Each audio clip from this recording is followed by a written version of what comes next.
by my daddy, not yours. Who's your daddy?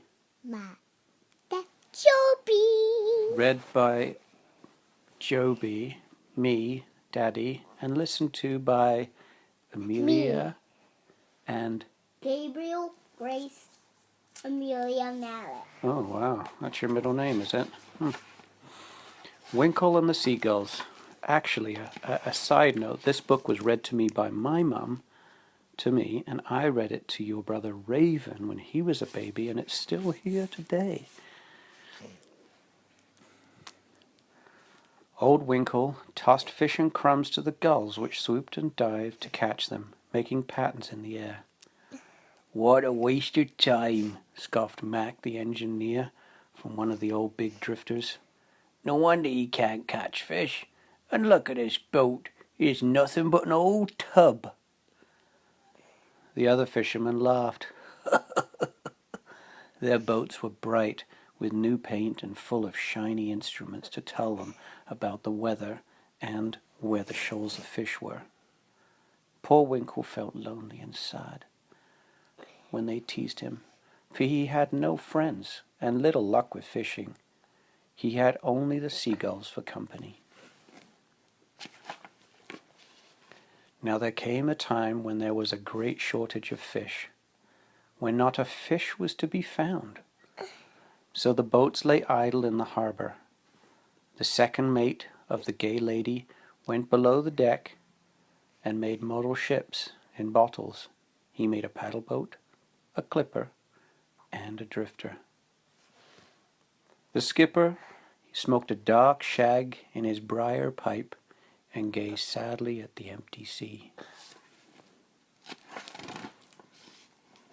The fisher girls who gutted and packed herring gossiped, for they had no work to do. Some brought out their knitting and made warm woolly socks for their husbands and boyfriends. Jock McFitty, the fishmonger, pulled down the blinds in his shop and went home, and his cat grew very thin. Bertie, the driver of the lorry, for those of you Canadians, that's a truck, which kept the fish fresh, sat in Fred's cafe all day long drinking tea. One day he drank 17 cups of tea, and Fred said he would soon look like a teapot. The mayor missed his morning kipper and was most upset, for he had to breakfast on boiled eggs, which he hated. Now the situation became very grave, and the experts were called in from the Ministry of Agriculture and Fisheries. They brought maps and charts and books and papers and studied them all day long. They scratched their heads and wrinkled their brows, but in spite of their great knowledge of the ways of fish, they could not provide an answer. One day, when all the other fishermen had given up hope, old Winkle was still fishing beyond the sandbank, close to the great buoy. He knew that sooner or later fish were bound to come that way. While he sat there, a scraggy old bird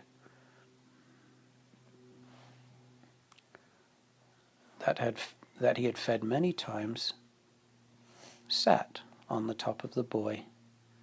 It stretched out his neck and jerked his wings and creaked and screamed, "Follow me," it seemed to say. And Winkle, not at all surprised, started his engine up.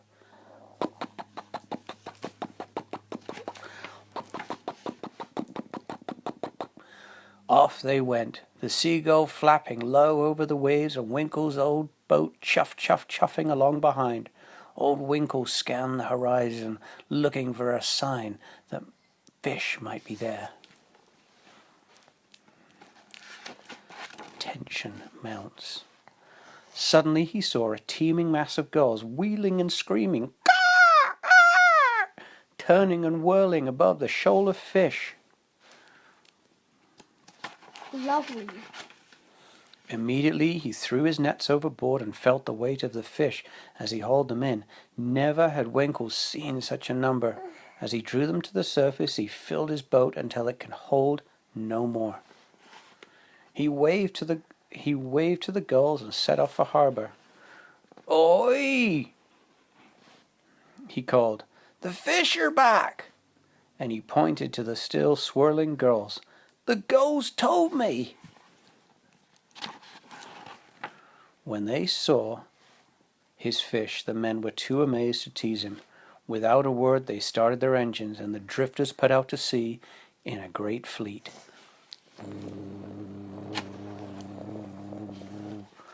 Their nets nearly broke with the weight of their catch.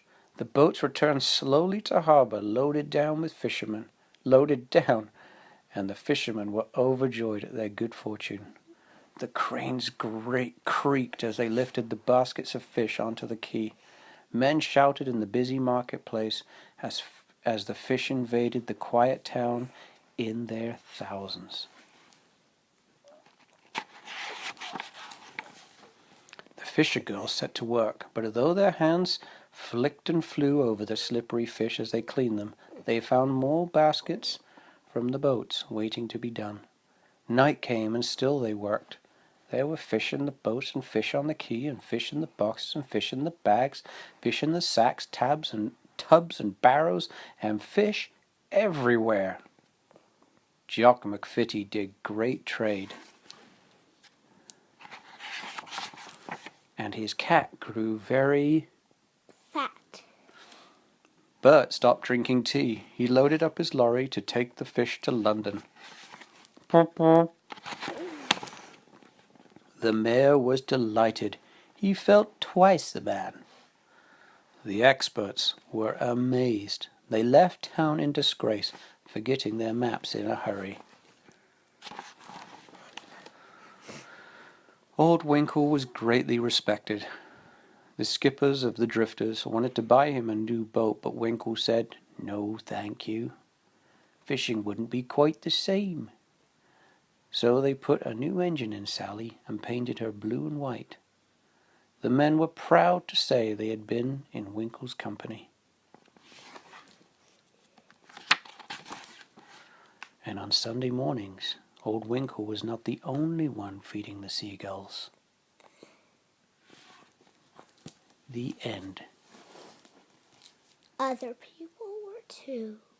Exactly. This And there's story, a lesson there. That the seagulls, you gotta feed them every now and then, right? This Bye-bye. story was read by my daddy.